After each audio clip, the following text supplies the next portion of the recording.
Bienvenue dans ce nouveau numéro des Debout Congolais TV. Me voilà encore devant vous pour partager l'actualité de la République démocratique du Congo. Vous bien rendez-vous na biso ezalaka mingi pona basango ekolo Congo, mingi pendant basango ekolo Congo. Alors, soki déjà au betili bakumalamu ya kokota na kati etando oyo, partagez déjà live oyo na baninga, likez yango, aimez, partagez, tika commentaire, yebisa biso ndenge nini yo zali komona actualité na biso. Merci na bandeko bozo encourager biso, merci na bandeko yo bozo continuer ko s'abonner, donner de la force à cette chaîne. En tout cas, partagez vraiment cette émission. Je continue vraiment à croire qu'avec vous, chaîne Oyekote Lema, Makasi, vous qui êtes habitués aux bonnes nouvelles, vous qui êtes habitués aux analyses de Samba Olonga, likez, partagez, en tout cas, yebisa voisin, fréquence Yamalamu, pour la fixer sur l'actualité de la République démocratique du Congo, ezali semoko debout congolais. Nalobaka nati na ete justice ya Nzambe rataka moto te, justice ya Nzambe moto moko te a échappaka na contrôle nango.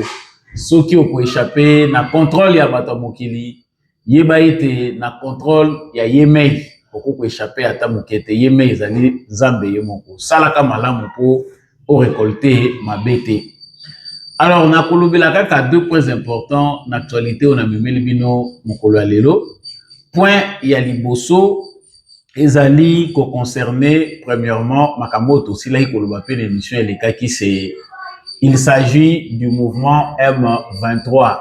Comprenons pourquoi les cadres du M23 sont le plus grand perdant na makambo elekaki na Doha. Plus ba heure ezali ko leka plus tozali ko comprendre comment stratège Tshisekedi a sali musala malam pour que ces gens ici soient effacés et que lobby baya kozonga lisusu te na ba revendication mosusu. Nous reviendrons vraiment dans cette émission sur certains détails dont nous n'avons pas parlé dans l'émission précédente. Sangomi Balé ndenge peka na la kakibino ezali vitesse oyo ba américain bazali komemela makambo na accord bilatéral lié bango na République démocratique du Congo, c'est-à-dire accord sécurité minérale. Déjà ba entreprise américaine et bandi déjà ba étude ya prospection na kati ya République démocratique du Congo. Ba français ba européen belé bazali kometuna est-ce que accord ango ezalaki déjà signé entre les États-Unis na RDC? Pourquoi les Américains sont en vitesse? Bah, entreprise américaine est comme déjà pour la même bah, dossier minier où ils allaient sous bah, contentieux. Aéroport, il y a un marché qui est déjà dans ma boko, il y a bah, américain. Dans ce numéro, je vais vous montrer comment politique est ça les maka. Biso tozan en retard, makabobele zo le kabiso, nyonso et le bamakate to ko le belango. Parenthèse mouken émission oyo, ezali actualité moko pe à société. Oyo esalaki débat likambo ya ba fille grosse selon décision ya ministère et sengeli bango ba continuer na bango otanga mais pour question de moralité ba congolais belé mususu pe bazali ko s'opposer na mesure wana y compris église catholique. En tout cas j'en avais parlé na monaki bino pe ebelé ya ko pesa pe ba opinion na bino. Je vais encore faire ce récapitulatif Nakati émission Oyo pour en parler davantage. Voilà. Bienvenue dans ce nouveau numéro de Debout Congolais. Beau likez, beau partagez, abonnez-vous si vous n'êtes pas encore abonné et je vous fais confiance tout en sachant que vous allez continuer à soutenir. Biso, faites-les davantage. Ceux qui peuvent le faire financièrement peuvent le faire. Na numéro bancaire est en bas de votre écran. Pour les autres, par d'autres canaux, le numéro de téléphone toujours en bas de votre écran aussi, peut vous servir pour nous contacter. Nazongi na lombango na actualité telle que na utaki ko pese la binoango na sommaire. Bo utaki ko landa que na émission oye la utaki ko leka, nous avons parlé de ce qui s'est passé à Doha. Nini oyo ba tiré comme conclusion kuna. Comme d'habitude, ezali na ba dit, na ba non dit du dit. C'est-à-dire na makambo yo balobaka ouvertement, na makambo susu politiquement ba géraka yango pour que beaucoup ya ko découvrir la vérité peut-être après. Mais ce qui est vrai ezali que bato bazali illuminé, bato bazali éclairé, bamona makambo en avance. Ezali pamba te na lobaka na émission qui ezali émission ya ba éclairé, des gens qui voient makambo ndenge mususu soko oza éclairé obandomona ka place zolo na yo esuki te. Alors nadoa États-Unis d'Amérique a imposé dictat naé sur le plan diplomatique. On voit bien comment les débats refait surface dans les réseaux sociaux. Bato ya Kagame oyo baza koswana ba robot communicant ya Kagame bazali ko s'en prendre na ministre et information et communication Patrick Mouyaya pour na ba vérité wazali kolobela. Est-ce que c'est vrai que Esengeli M23 va quitter na ba position na bango? Alors, l'accord tout le monde y a une déclaration de principe parce que ça n'a pas encore été, mais en réalité tout est déjà dit là-bas. En réalité, l'accord proprement dit yango ana. Si tout dépendait de Kagame, si tout dépendait du mouvement M23, déclaration de principe, il n'y a qu'ils la signé. Ces gens-là devaient fuir depuis longtemps. Balinga ki basa la kaka boycott, ndenge ba inventa ka ba raison pour manipuler, balinga ki ba kima. Mais local administration Trump et yebi jeu ya ruse pe manipulation, fourberie, ya quand ya ba Rwandais. Batindaki Massad Boulot, conseiller à Donald Trump en matière d'Afrique, pour se rendre compte que mon côté n'est qu'à créer des ordres. Donc, premièrement, la pression, il y a Makassi, il y a États-Unis d'Amérique, et ça dit que bah délégué à M23 va quitter Doha. N'est déjà menacé pour ça là. La deuxième chose, où est plus importante, ezali que batuana tangu bazali kokota na kati ya makambo, il s'attendait à des concessions plus grandes que ndenge bamesana bayebi que l'époque il y a Joseph Kabila, pour la plupart du temps on leur donnait comme concession l'administration de 2 Kivu. Peut-être les gens aujourd'hui découvrent au grand jour que c'est ce qui se faisait avant. Mais administration chaque fois qu'il faisait ça, c'est ce que Kabila faisait pour régler les conflits. Et puis on leur donnait des pans entiers, le Rwanda, l'Ouganda et le Rwanda, que à l'est de la République démocratique du Congo, il n'y a pas d'autorité de l'État. Mais tout royo, diplomatie à Tshisekedi. Pour ceux qui sont habitués à mon émission, ils ont une émission Félix Tshisekedi a boya qui a lobby que je ne peux en aucun cas être en face ya baponte na ko dialoguer na bangoti. Mais tant que Monica Sali Moussala na union sur le plan diplomatique et Sili, il a fait son travail, le travail est déjà fini, assez à exposer bango na ba sanction, à exposer bango na justice internationale parce que ebele ya batu ya M23 bazali exposé na justice internationale, ils ne peuvent pas s'en sortir.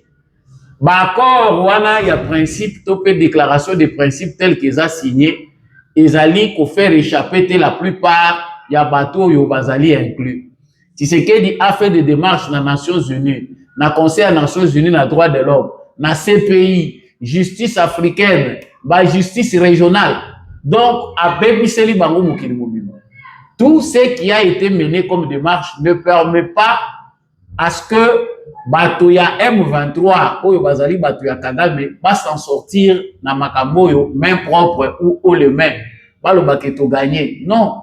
Tout avait déjà été fait, un travail sérieux a été fait diplomatiquement par Tshisekedi pour que Bato va bénéficier de l'autre côté. Et l'élo, ceux qui m'ont montré déclaration à principe, voilà, va se consoler pour vous distraire dans l'opinion que voilà, nous avons gagné quelque chose. L'idée, c'est d'embrouiller l'opinion congolaise. Alors que, à un moment où tu as l'opinion congolaise, ils ont su à embrouiller, je félicite la plupart des Congolais qui sont dans les réseaux sociaux, armes qu'ils ont utilisées contre manipulation rwandaise est comme efficace. On sent vraiment la maturité du côté à Congolais. Chaque fois qu'il y a des fake news venant du Rwanda, les Congolais se sont érigés maintenant. Na radar ya munene contre ba mensonge et ba manipulation à Rwanda. C'est ce qui démontre de notre côté que la conscience est maintenant dans le cas des Congolais. Même si Kagame pense qu'il faut continuer à mettre beaucoup de moyens dans des journalistes, dans des agents de renseignement, mais le peuple congolais, une bonne frange du peuple congolais a pris conscience du travail qu'il doit faire, l'unité qui doit nous qualifier pour que tout faire face à l'aventure à la Rwanda. Donc, et là où il y a libossé, c'est que dans le texte, ba piéger qui bango sur à tous les niveaux. Déjà, si vous avez bango depuis longtemps que Makambo ici salami des États-Unis, ils allaient sous-souter pour discuter en bas. Quand on amnistie en partie, mais bazo tchabino na désordre, qui va accepter qu'il y ait Akwe Yambeka, Moussou va se retrouver? Yango momoni déjà division et poteli bango. Ils sont déjà séparés, baza déjà divisés parce qu'ils ne savent pas nanya kuleka, nanya kutikel. Na lobi na émission les gars qui amnistie ezali sélective. Intégration politique oyo bango badaye koluka ezali sélective, c'est-à-dire à des conditions. Si on remplir les conditions, on a été mais qui va passer maintenant dans ces conditions-là? Bacheli bango clé mo balobi rétablissement ya autorité ya l'État. Français comme à passer. Au moins Bertrand Bisimwa Yemoko, je vous laisse voir cette image-là. Bertrand Bisimwa Yemoko azali ko publier ngo mazo yeba makambo azolo bate. Non, il s'agit de rétablissement de l'État congolais, mais abandi ko pesa ngo forme ya ye. Non, c'est fini. Il y a une différence entre retrait et dissolution. Les vrais problèmes du mouvement M23 qui ressurgit à chaque occasion, parce que c'est là qu'on a bango ba préparer pour y aller à chaque fois pour ba revendiquer kanango ba droit na bango. Ba droit ko tout mais pour ba agresser kanango Congo. Cette fois-ci, il est question de mettre terme définitivement à l'aventure. Yango moni Tshisekedi a joué à Ngota. Ah, bazo qui peut battre Bukavu voter et Bukavu na Goma. Et ça dans ma boka ya banane. Quand on cherche des solutions, le même leader ya bakwen wana ya Est ya République démocratique du Congo nde mutu baza ko s'ériger en obstacle pour empêcher que ce qui est envisagé comme solution ne soit pas mis en application. Tshisekedi aza na longueur d'avance ya kosakanate. Ya on tozolo bagé soki okoki kosala analyse te observer ba signe de temps. Nathan oyo bango moko ba comprendre qu'ils ont été piégés et que l'avenir est sombre. Bitumba ekoti ndenge wana baza wana ba makenga na bananga ba koyoka na te. Parce que les autres bango moko ba miyebi ke baza ba Rwandais. Les autres bien qu'ils sont connus comme Congolais, ils savent que justice est pour finir par kolokota bango. Qui sera responsable des crimes dont on réclame justice? Parce que les crimes et belés zali awa recensés par l'ONU, et zali kosenga ke ba auteur nango baza la traduit na justice. Qui sera responsable? C'est l'État congolais ou c'est vous? Ote balobi rétablissement autorité à l'État soni bokanga bisa. Na sina bisa une émission eleki ki bazo kanga déjà biloko na bango. La plupart na bango basi bazwa ki basi na bango na ba na bango bakimisi bango. Parce que Wilingo ma Bertrand Bisimwa ba make bango nyonso wana balila balula pe basi apembe basi na bango basi bazaka na ba Canada na ba États-Unis na ba mboka ba paye. Bango bandima na bango ki bazo bundawa pour se donner une vie de luxe en tuant les autres. Sikoyo pona soni pona koluka ndenge nini ya ko continuer ko kosa bato yo bazali sous occupation na bango. Il faut continuer que nous n'avons pas respecté. Oh, on a batinda qui délégué à l'ONU, nous ne céderons pas à ta centimètre. Chers Congolais, ceux qui ont vraiment la possibilité de comprendre n'ont plus besoin d'explications. Donc, l'essentiel est déjà fait. Et j'ai renchéri pour la Koloba, semaine où Makambouezala qui est belé. Dans cette affaire, c'est nous les Congolais qui avons aventuré au retard. Négociation, ceci, la politique c'est les rapports aussi des forces. Dans ce jeu-là, Kagame Ponaya Kanisaki que la seule force pour laquelle lui doit se battre et de la manière par laquelle il devait s'imposer, c'est à travers les armes. Tu sais qu'il y a la qui que les armes ne sont pas une finalité en soi. Tu peux avoir les armes sophistiquées, mais bah contourner yo pe bah kitisi yo pour kubundana mukili mobimbate. Les autres pensent que tu sais qu'il était faiblard, il a peur de combattre. Mutu mususu azane mutu ya kimia boy ko memaona makofi yo zoluka to beta na wana. Na boy ba degawa. Moi j'épargne naza ko épargner ba vie humaine. Toi tu n'as pas cette logique là, tu n'as pas cet esprit là ya ko kanisa ki makila ya batu, il faut ko protéger yango. Il faut protéger ces âmes ici. Yo ozana vocation ya kosilisa batu. Mais nous n'avons pas cette vocation là, nous recherchons la paix. Alors tokobundana yo ndenge mokote.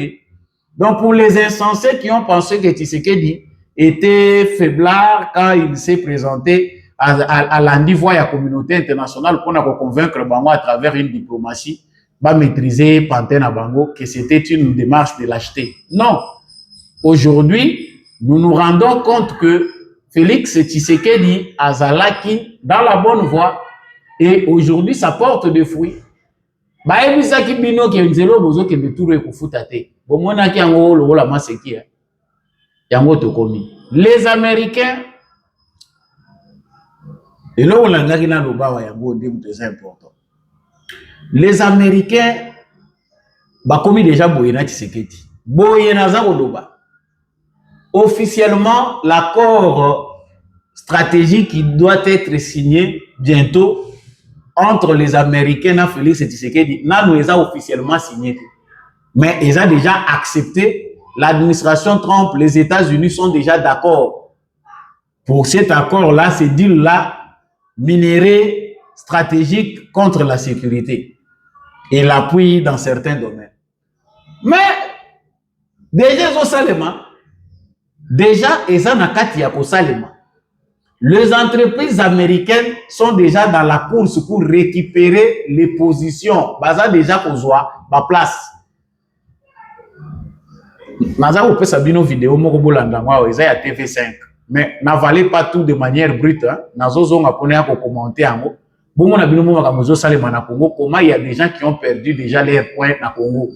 Suivez d'abord cette vidéo de TV5 Monde.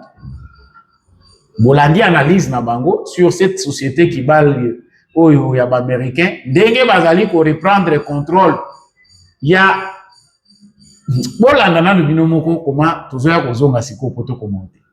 Venons-en maintenant à ces accords miniers en RDC. Le gouvernement congolais et la société américaine Cobalt Metals ont signé un accord à Kinshasa sous le haut patronage du président Félix Tshisekedi. C'était hier. Notre consoeur Lola Colomba nous a rejoint. Bonsoir Lola. Bonsoir. Lola, de quoi parle-t-on précisément? Quels sont les enjeux? Eh bien écoutez, officiellement, l'accord il vise à accélérer, intensifier les investissements américains dans le secteur minier en RDC et il se divise en 3 volets. D'abord, la start-up Cobalt, elle va investir dans la numérisation des données géologiques de la RDC. Donc là, on parle des informations sur l'historique minier du pays, sur ce qui a été trouvé en fait lors des différentes explorations passées. L'entreprise américaine, elle promet de rendre ces données publiques et accessibles à tous. Le second volet, c'est le programme d'exploration de Cobalt. Donc là, on parle de l'exploration pour découvrir de nouveaux gisements miniers à exploiter. Et pour cela, Cobalt compte notamment sur l'intelligence artificielle. C'est vraiment le point fort de cette start-up, ce qu'ils mettent beaucoup en avant. La start-up, elle est soutenue par Bill Gates et par Jeff Bezos. Notons d'ailleurs qu'elle a déjà levé près d'1 milliard de dollars pour financer ses projets. Je vous propose d'écouter son directeur général en RDC. Il s'est exprimé hier soir à la sortie de la signature de l'accord.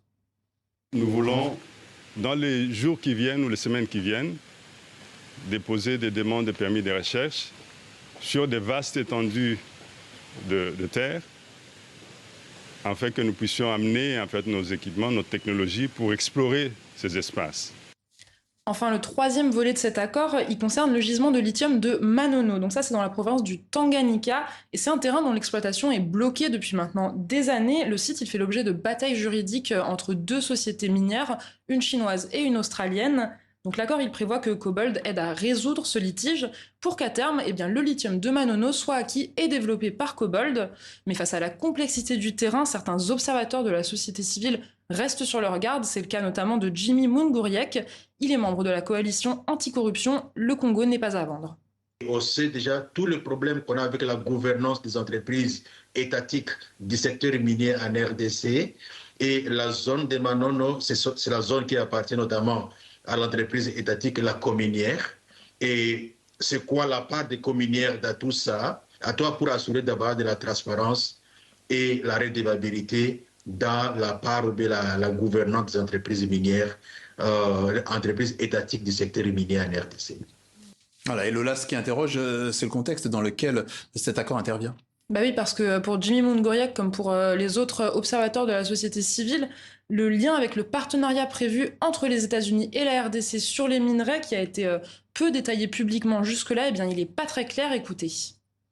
On voit une entreprise américaine venir. Alors, on se demande exactement, mais c'était quoi le contenu de ce partenariat? Est-ce que finalement, le partenariat avec les États-Unis, est-ce qu'ils ont déjà conclu, ils ont déjà terminé ces négociations-là? Et s'ils ont terminé ces négociations, au nom de la transparence, ça serait important que la population sache c'est quoi le contenu de l'accord dans sa globalité, parce que l'accord avec Cobalt viendra comme une particularité dans cet accord global. En tous les cas, Kinshasa s'apprête à désigner un envoyé spécial chargé de faciliter cette initiative et selon son directeur général, Kurt House, qui a été cité par le Financial Times en janvier dernier, son entreprise, elle pourrait bien entrer en bourse d'ici 3 à 5 ans. Là, Bobuti Kolanda, nakanisi nuance ezali. Pour ceux qui ont ba chaîne, le ya bango, ya ba français, il faut toujours savoir que Simba ba pince ya milai. Donc il faut prendre ça avec des pincettes. Bon, moi, bango analyse na bango, ils veulent faire croire que ces contrats-là miniers avec les entreprises américaines se font de manière opaque. Parce que va présenter en haut, mais la société civile va contredire position du gouvernement. Bon, la société civile ne peut qu'exiger la transparence. Mais selon orientation na bango ba français, parce que c'est leur média, balingi batalisa que majorité ya contrat wana eza signé eza opaque. C'est-à-dire bameka ko construire l'opinion eza ko penser que tout se fait dans l'opacité pour l'intérêt de Tshisekedi. Donc les Congolais ne vont pas bénéficier. Dans le moment où il y a déjà un agenda américain déjà en cours d'exécution. Les Américains s'installent déjà au Congo. Naza ko bundana pasi nanga ya anglais. Narata ki turu aliboso naza na besoin que anglais oyo na kanga ya malamu. Les Américains s'installent déjà au Congo. Baza déjà na kati application ya vision na bango. Vous voyez la différence entre un businessman et un politicien de carrière. Ba politicien belé pour na bango makambo ezaka tirer en longueur. Na ba makambo, omoni, concession, ceci. Un businessman voit les intérêts. S'il est déjà convaincu, directement à côté de la procédure. Ah, ba intérêt na ngeko za la sécuriser ndeni à mobiliser ba moyens. L'Amérique veut s'assurer déjà que terrain où les autres qui ne beaucoup t'attendent d'informations nyonso. Batindi déjà ba entreprise ya prospection. Bolandi bilo moko na documentaire wana balobi que ba prospection ezo salema. Bazali kota la même bisika oyo nanu batusha te pour voir qu'est-ce qu'il y a déjà dedans. Na ba site oyo pe ezali déjà exploité mais ezali na ba contentieux. Bazali na kolandela ba site wana pour que bango moko ba ko résoudre ba différents wana na ba contentieux wana pour ba reprendre le contrôle. Na yebisi bino guerre stratégique ezali ko salema na Congo. Moni Tshisekedi ndenge a tout ici ba géant et tout. Chine mbala moko la muki la Chine qui était ici, Tshisekedi a kutaki na avantage à 80%. Ba importation, ba mine sur la maboko ya ba chinois. Les Chinois n'ont pas le temps il y a côté la Congo politiquement. Les Chinois n'ont pas le temps de prendre une position claire. Bien que bazali bien installé na Congo. Tshisekedi a dit si vous êtes na kosunga bino. Siko bota la ba Chinois ndenge ba komi kolanda Tshisekedi lokola mbwa. Ambassadeur na bango akomi ko kende ko tambola pona ko sala visibilité ya ba travaux oyoyo banzela oyo ezosalema entre basociété minière chinoise sikomine ndenge azali kosala barétrocession ndenge nini eza kokende. Tshisekedi a réussi à mobiliser autrement tous ces gens-là qui veulent exploiter le Congo au détriment des Congolais. Vous voulez exploiter au Congo, Tokangeli au porte, tout le monde peut venir, même les Africains. Il y a des gens qui se demandaient, Tshisekedi Azo de condiments, qu'une partie a minéré et ça l'a traité dans le Rwanda. On a ouvert au Rwanda la poche qu'on a ouvert au monde entier. Tu veux, le Congo est riche. Nous vendons. Au lieu de yiba Congo makabatu, yaka ozwa. Soko lingo sala ceux qui raffinerie, tcha yango kuna. Nous allons nous contenter. Il y a contrôle, il y a bilo qu'on a biso tolingi, lo qu'on a biso nyonso ezobima, biso mokoto contrôle la tango. C'est que toi tu vas en faire, ezali à faire ma bisoté. Bisope, tokokoma kaka na point oyo tokolobaki tozoteka lisusu bretité. Toboyi ekokende lisusu te. Ba entreprise ceux qui s'installer et que tozali capable de transformer sur place, nous allons aussi adopter une autre politique. Minérer na biso, minérer tel tokote kango lisusu te. Et comme base stratégique na biso, qui va nous en empêcher? Mais tant que tozana nous na phase moko eza préliminaire, na nous tokomi na point ya molaité. Yozo matisa banchère alors que na nous komi makasité. Il y a des Congolais qui réfléchissent comme si le Congo déjà était un pays déjà puissant, de suite au Congo. Non, Tshisekedi est en train de construire des bases solides pour ce Congo-là puissant que nous voulons. Il y a un moment où cette aventure, cette mascarade des gens, où ils confondre 98, 2002, 2009, ils confondre en 2025. Laissez-les, on va voir là où nous allons, ceux qui vont rejoindre. Tshisekedi n'a pas vendu le Congo aux Américains, mais il a adopté une position de sagesse. Sagesse oyo ememi a comme ça biso na point oyo. Il faut tomber telango maboko. Les choses sont si claires, non? Botika boyenga yenga ba Congolais. Suivez les guides. Les entreprises américaines s'installent au Congo. Ceux qui biso moko tozaki na capacité à transformer ba minéraux na biso ko sala boye. Peut-être retourner to sou qui ça démarche au ndenge moko quelconque. Mais on a la possibilité aujourd'hui d'arrêter cette guerre en voyant les choses autrement. Tshisekedi a kokende na États-Unis à cause de la plébiscité, à koyamba mané sengonyon, parce que tout ce qu'il a dit est clair. Et ben américain baza ko confirmer que les acteurs Moïse Katumbi a lobaki que nyonso déjà basi bazui. Au Congo il n'y a pas de minerais. Et loko moko eza kuna te Tshisekedi déjà ça fait ça que nyonso na ba chinois. Pona ko bebisa. Lelo bokomi ko luka dialogue. À chacun son tour chez le coiffeur. Yo tour le rôle impoli na coiffeur na salon de coiffure ya Tshisekedi de kokota lisusu te. Ba kokata oni. Poza déjà na libansi ba kokata oni. Chers Congolais, voilà de quoi il s'agit. Donc nous allons revenir là-dessus avec force des fois pour aider les attardés ba comme na point. Mais affaire oyo ici. Na seki kutu likambo moko wa nazali ko yebisa bino. Président français peut avoir salué déclaration de principe et salamé entre le M23 et le gouvernement congolais. Mais il y a des gens qui n'ont pas honte sur cette planète. Macron, tu as des problèmes en France. Ces pays-là minables, les gens sont fatigués de la France. En Asie comme en Afrique, les gens sont fatigués. Même chez les Américains,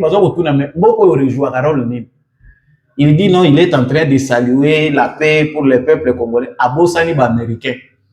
Vous savez bien que Bogota la Congo la fenêtre. Il a combattu Tshisekedi tout son premier mandat. Macron, na début, a dit non, Félix Tshisekedi, vous devez vous prendre votre indépendance vis-à-vis de Kabila. Macron kako moko. Mais mokolo Tshisekedi akabolaki na Kabila. Ba Macron babaluki. Ndenge moko ka na senko na SCC. Babaluki balobi non te, il faut chercher la paix, tikala lisusu na bango finalement. Monsieur Macron pensait que Tshisekedi le roi a dirigé Congo, yende mutaza tout puissant avec Tshisekedi dans la politique. Vous regarderez le Congo par la fenêtre. L'Europe est en train de perdre le Congo. La France a déjà perdu le Congo. Dans 10 ans, dans 15 ans, nous n'avons plus tendance à apprendre à nos enfants le français. Parce que l'orgueil que nous avons du français ne nous fait pas quelque chose dans l'assiette, ne nous met rien dans l'assiette. L'orgueil que nous avons de parler le français, une belle langue. C'est ça tout qui nous lie au français. Il n'y a rien de celui-là basé sur l'amour qui peut nous lier à la France. Pour ne pas utiliser les termes abusivement. On peut compatir, on peut être ensemble solidaires avec les Français, mais pas la France. Cette France-là, des politiciens hypocrites qui nous veulent prendre en otage.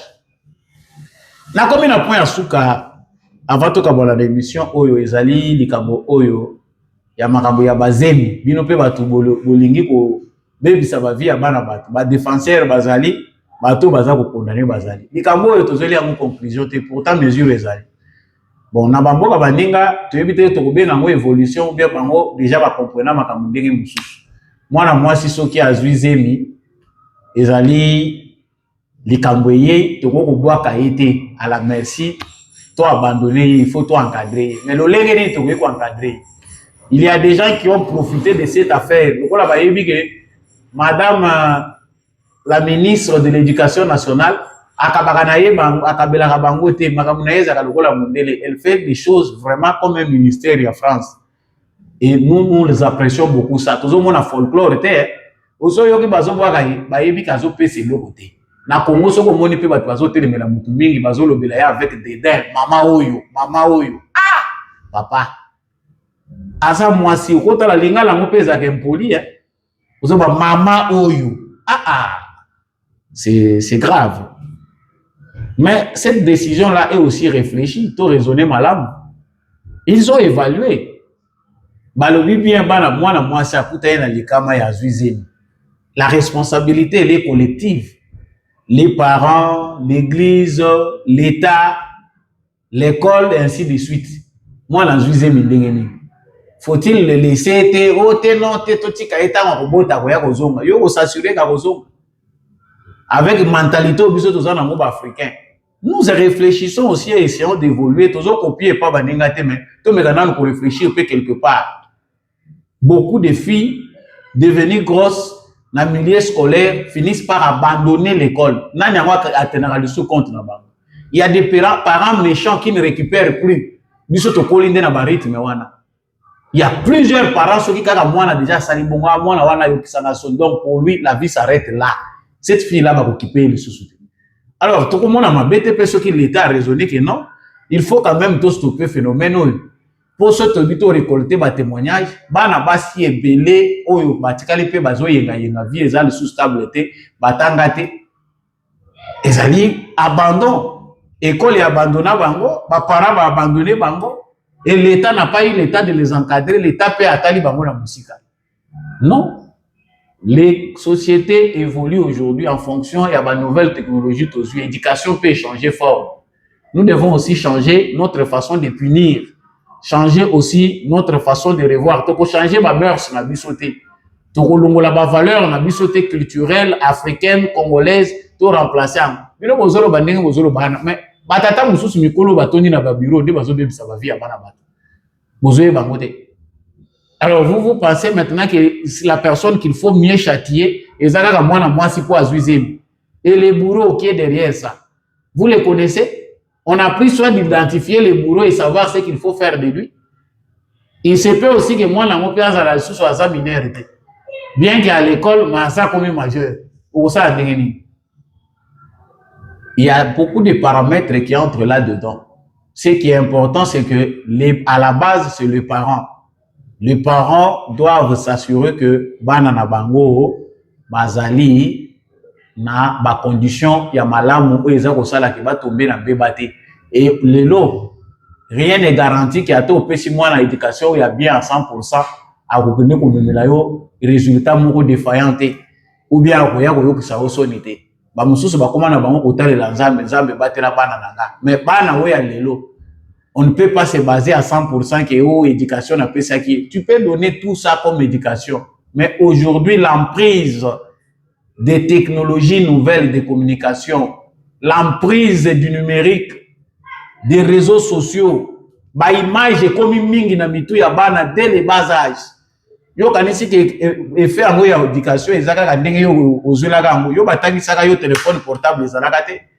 Yo tango tanga ka ta photo ya pambo zaye ko mona ngo. ya liboso ya mbambo te ute pa wanga wa yo komi na papier soki bakangi yo na papier wana nde balobi mwana ya komi kolinga mibali mais lelo bazokende kotala bafilme pornographique en plein cours mwana moko aye na téléphone bazotala. Ils ont la possibilité de voir des choses terribles. Alors il faut prendre des précautions en fonction de ce qu'est devenu aujourd'hui le monde. Ce sont de réfléchir aussi en termes d'antiquité. Tout ça pour accompagner l'antivaleur était. Le but est que moi, si on a un komema bana na kati ya ndenge ba mususu na moni basali caricature ya bane belena bazeme na kati. On va d'abord aussi voir l'histoire dans quel contexte bana basi bazozo la bazeme. Et ce n'est pas toujours que bana basi nyonso bazwaka bazeme, non, ce sont des cas de on peut dire qu'ils allaient très rares dans le milieu scolaire. Alors on ne peut pas laisser ces enfants-là à l'abandon. Émission ici, merci na bande konyo so bolanda ki biso. Ils a sujet moko munene ou esenga ki réflexion, toujours peut saper ma position na biso, toujours en faisant réfléchir tout le monde pour que toye ba ko contribuer na épanouissement ya société na biso congolaise. Merci à tous ceux qui nous ont suivis depuis Kinshasa la capitale, bande konyo so bolanda biso na mokili mobimba.